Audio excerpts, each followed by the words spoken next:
Hi, this is Dr. Karen Gedney. This is number 3 of Prison Bytes, entitled HIV Before Medications. Let me go back about 30-odd years when I started. There were no HIV meds at all for HIV and AIDS at that time. I started out in the prison. I was told there are 120 HIV positive patients. We ended up testing everyone. That's how many we have. We have no idea what we're going to do with them. And that's how I started.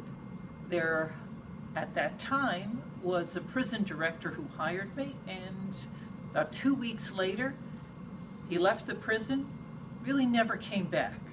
So here I am, new doctor, naive, and people were asking me questions, and I had no idea about the prison culture, the system at that time, but I did know a little bit about HIV.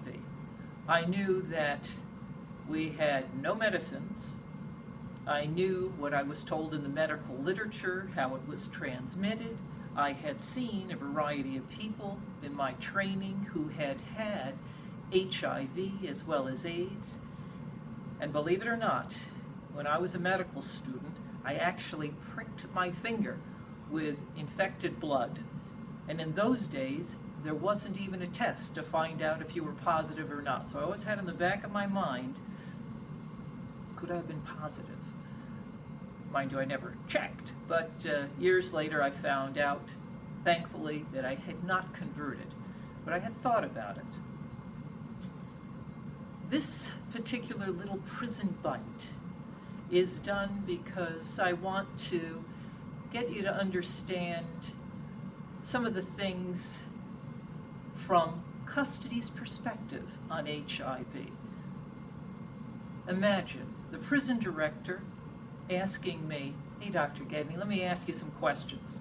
And he said to me, "Well, is it transmitted through food?" I said, "Everything I've read, absolutely not. It's not transmitted through food." And he said, "Well, all what I need is for some guy in the culinary line to spit in the food or bleed in the food, and then we will have a riot. Can't have anybody in the culinary." I was like, okay. He asked me, "How about, is it casually spread? Like if they just live next to each other?" I said, no. If they have sex, if they share blood, but casually living together, no. He said, "Well, can't have that. What if we had a pedophile or a rapist in the cell, and then all what I need was for a guy like that to infect somebody? I can't have that politically. That won't work. So I'm going to make sure that every positive lives with another positive in a double cell." I was like, okay. He asked me, "What do you think about them in the camp?" I said, "Well, right, a camp is a minimum security environment, and if someone was well, there was really no reason they couldn't be in a camp." And he looked at me and said, "Absolutely not, they cannot be in a camp." I said, "Well, why?" He said, "Well, hey, it's minimum. What happens if that guy walks away and then, like, for example, goes and rapes the governor's daughter? My political career will be over. We can't have that." And I was like, all right. I was always shocked because no matter what I said from a medical perspective, he really was only thinking about the custody, political, his career perspective in regards to what was really being done.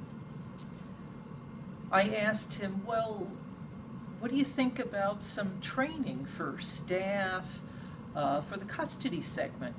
He wasn't keen on the idea, but eventually that did happen.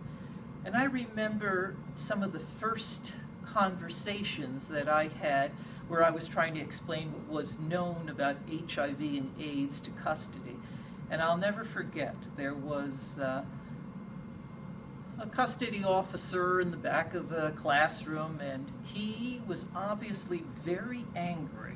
He raised his hand and he said, "Doctor," he goes, and he used some comments we won't say, but then he finished it up with, "They did it to themselves. We shouldn't be doing anything for them." And I reacted a little bit inappropriately. Now, as I'm a bit more mature, I've been around for a bit longer, I realized that his anger was really based on fear, and I should have addressed that. But instead, I was young, and I retorted, "Well, I can understand you feel that way, but let's say you're a smoker, you're a drinker, you're fat. Does that mean if you have a heart attack, we should just let that person get no treatment at all?"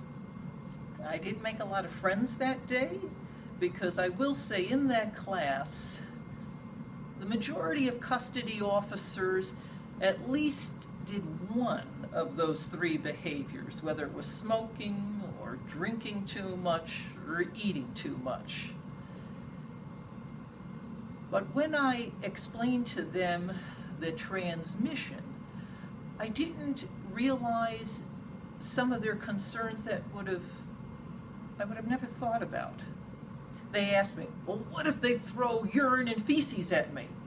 Mind you, I had just started. It sort of had never really occurred to me that the inmates would throw urine and feces at the officers, but that did happen. And of course, the risk there is infinitely small. But it was a concern to them. They were concerned about blood, of course, and I learned that some of the higher risk inmates, or let's say the what were known as the supermax inmates, they had nothing to lose, they were dying of HIV, and they had their own anger issues and revenge issues. They actually would do things. I remember one guy in particular, he would steal paper clips, sharpen them up, prick it, get his own blood on this paper clip. Then he'd get a rubber band somehow, and he would shoot them at the officers and try to nail them and get them infected. So there were definitely legitimate concerns custody had about being infected.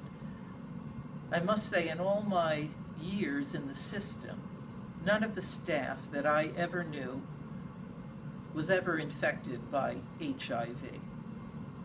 Now, we certainly had inmates over the years who were infected by other inmates, almost exclusively because they were shooting up or having sex with them.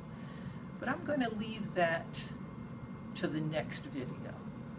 That will be HIV before meds, but that will be from the inmate perspective. So with that, I'd like to conclude. I wish you health, happiness, and hopefully give you a little insight on what it's like on the inside and behind prison walls. Thank you.